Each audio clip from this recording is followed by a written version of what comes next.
Hello guys, welcome back to my YouTube channel Seema's world. आप सब कैसे हैं? आई होप सभी अच्छे होंगे, स्वस्थ होंगे, मस्त होंगे।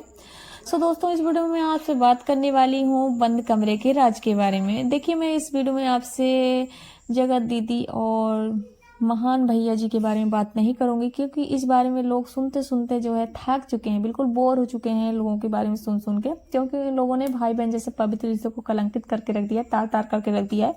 तो मैं उस बारे में बात नहीं करूंगी, क्योंकि सबको वो मैटर पता ही है। मैं इस वीडियो में आपसे बात करने वाली हूँ बंद कमरे के राज के बारे में, जिसका भी अभी तक कोई अता पता नहीं था। बस लोगों को बंद कमरे का राज, बंद कमरे का राज यही बोलते थे लोग। हवा बना के रख दिए थे बंद कमरे के राज को, लेकिन मैटर क्या था वो किसी को भी नहीं पता था। लेकिन जो भी मैटर था, आज सारी बातें क्लियर हो गई कि बंद कमरे का राज आखिर क्या था। और उस बंद कमरे का राज जो है खोला है सरिता दीदी ने। आप सभी को पता है कि सरिता दीदी कई दिनों से अपनी बातों को अपनी वीडियो में रख रही हैं कि उनके साथ क्या क्या हुआ था। वो अभी तक चुप थी, बट सबने अब अपनी बात रखनी चालू कर दिया है, क्योंकि जगत दीदी का जो भी पोल था खुल गया है। जगत दीदी ने जिसके साथ गलत किया है, सब लोग अपनी अपनी बात को रख रहे हैं कि जगत दीदी ने किसके किसके साथ गलत किया। तो सरिता दीदी भी अपनी सारी बातों को रख रही हैं। जैसा कि आप सभी ने देखा होगा कि सचिन और मनीषा से सरिता दीदी रिश्ता क्यों नहीं रखना चाह रही थी। उन्होंने अपनी पिछली वीडियो में बताया कि मिस्टर सचिन राज ने उनको ऐसा वर्ड बोला था। एक फंक्शन में वो गए थे, शायद दीदी का बर्थडे था, जिसमें थोड़ा सा नोक झोंक हो गया था सरिता दीदी के बीच में और सचिन राज के बीच में। लेकिन उसके बाद सब कुछ ठीक हो गया था। उसके बाद मिस्टर सचिन राज जी उनके कान में जाके बोलते हैं बदला अभी बाकी है। इस बात से जो है सरिता दीदी को बहुत ज़्यादा हर्ट हुआ और ये बात उनको चुभ गई। और तभी से उनसे ना दीदी ने दूरी बना लिया। उन्होंने मतलब इनसे रिश्ता रखना अच्छा ही नहीं समझा, और तब से उन्होंने कोई भी बातचीत इन लोगों से नहीं किया। अगस्त से लेकर दिसंबर तक कोई भी बात नहीं किया। फिर मिस्टर सचिन राज के यहाँ फंक्शन होता है, और जिसमें मिस्टर सचिन राज सबको इनवाइट करते हैं। उन्होंने सरिता दीदी को भी इनवाइट किया, बट सरिता दीदी ने साफ साफ मना कर दिया। उन्होंने थैंक यू बोला कि आपने मुझे निमंत्रण दिया, बट मैं आ नहीं सकती हूँ, क्योंकि मेरे घर वाले अलाउ नहीं करेंगे, क्योंकि उस समय पर वो प्रेग्नेंट थी।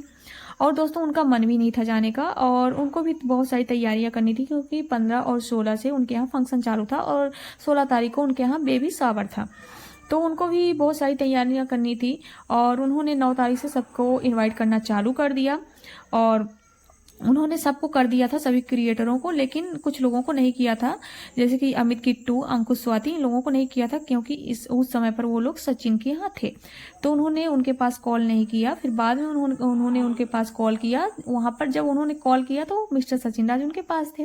तो सब लोग पूछने लगे कि आपके पास कॉल नहीं आया, आपको इन्वाइट नहीं किया गया।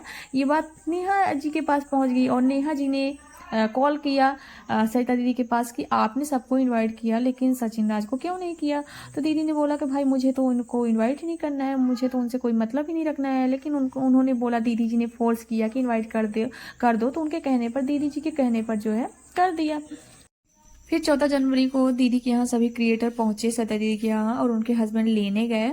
और दोस्तों, नेहा, नीतू और शबनम को एक रूम दिया गया, और अन्य लोगों को दूसरे दूसरे रूम दिए गए। इन लोगों का एक ही रूम था। और दोस्तों, जिन महान दीदी जी ने सरिता दीदी को बोला था कि मैं तुम्हारे लिए ये करूंगी, वो करूंगी, ऐसा करूंगी, वैसा करूंगी, उन दीदी जी का तो बात ही बस हवा में था, क्योंकि वो वहां पर होते हुए भी उन्होंने दीदी के लिए कुछ भी नहीं किया, जिसके लिए उनको बहुत ज्यादा हर्ट हुआ। सोचो, वहां पर थी, लेकिन दीदी जी 2 दिन तक उनके घर में होते हुए उनसे मिलने नहीं गई, क्योंकि दीदी जी कहीं और पर बिजी थी।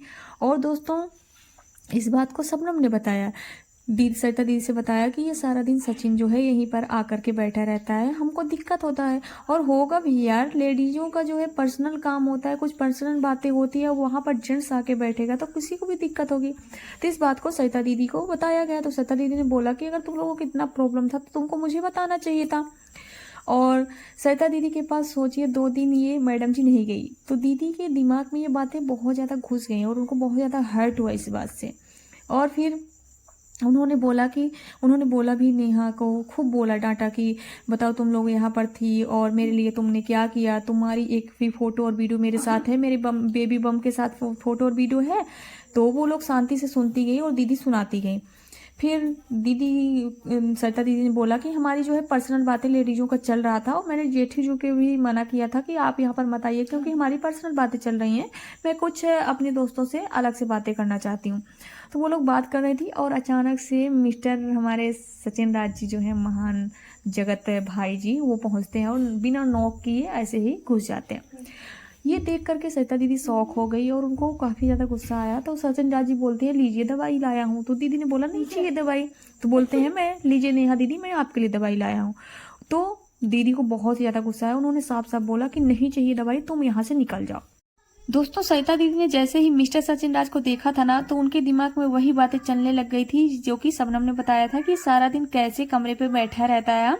तो दीदी को ये चीज बुरा लगा कि मैं यहाँ पर आई हूँ तो यहाँ पर भी आ गया, क्या मैं अपने दोस्तों से इतना थोड़ा सा बात नहीं कर सकती हूँ। इसकी वजह से नेहा ने उनके साथ ना वीडियो बनवाया था ना फोटो बनवाया था, क्योंकि हमारी नेहा जी जो है अलग ही बिजी थी, उनका दिमाग तो कहीं और था। आप सोचो जिसके लिए आप गए थे, जिसके लिए मतलब आपको कुछ करना चाहिए था और जिसको स्पेशल आपको फील कराना चाहिए था, आप उसके लिए कुछ नहीं कर रहे थे। उसी घर में रह के आपका दिमाग कहीं और चल रहा था, तो उसको बुरा तो लगेगा ही, कोई भी होगा। और सरिता दीदी को लगा तो ये तो भाई सिंपल सी बात है, किसी को भी बुरा लगेगा, चाहे हम हो या फिर आप हो, कोई भी हो सबको बुरा लगेगा। और दीदी ने ऐसा बात किया था तो उनके हस्बैंड ने बोला भी था कि तुमको ऐसा नहीं बोलना चाहिए, तुम माफ़ी मांगो। तो उन्होंने साफ साफ बोला था कि मैं माफ़ी नहीं मांगूंगी, और ना ही उन्होंने माफ़ी किसी के कहने पर मांगा था। सो दोस्तों ये था बंद कमरे का राज, जिसको लोगों ने काफ़ी ज़्यादा हवा बना दिया था। और हमारी जगह दीदी जी ने सरिता दीदी का काफ़ी ज़्यादा मजाक उड़ाया था इस बात को लेकर के कि सुबह का आड़ लेके इन्होंने मजाक उड़ाया था। सभी को याद ही होगा कि तू प्रेग्नेंट है, तुमको कैसे स्पेशल फील कराऊं, क्या तेरे चरण धो के मैं पीऊँ। तो इन्होंने ऐसे व्यंग्यात्मक भाषा का जो है प्रयोग किया था सरिता दीदी के लिए, और सरिता दीदी को काफ़ी ज़्यादा इन्होंने बातें सुनाई थी जिससे उनको बहुत ज़्यादा हर्ट हुआ था, लेकिन उनको मौका मिला है तो उन्होंने सारी बातों को क्लियर कर दिया है। सो दोस्तों इसके बारे में आपके क्या राय और विचार हैं, प्लीज़ कमेंट बॉक्स में जरूर बताइएगा। वीडियो को लाइक करिएगा, शेयर करिएगा, चैनल पर नए हो प्लीज़ चैनल को सब्सक्राइब कर लीजिएगा। मिलती हूँ नेक्स्ट वीडियो में, टेक केयर, अपना ख्याल रखिए।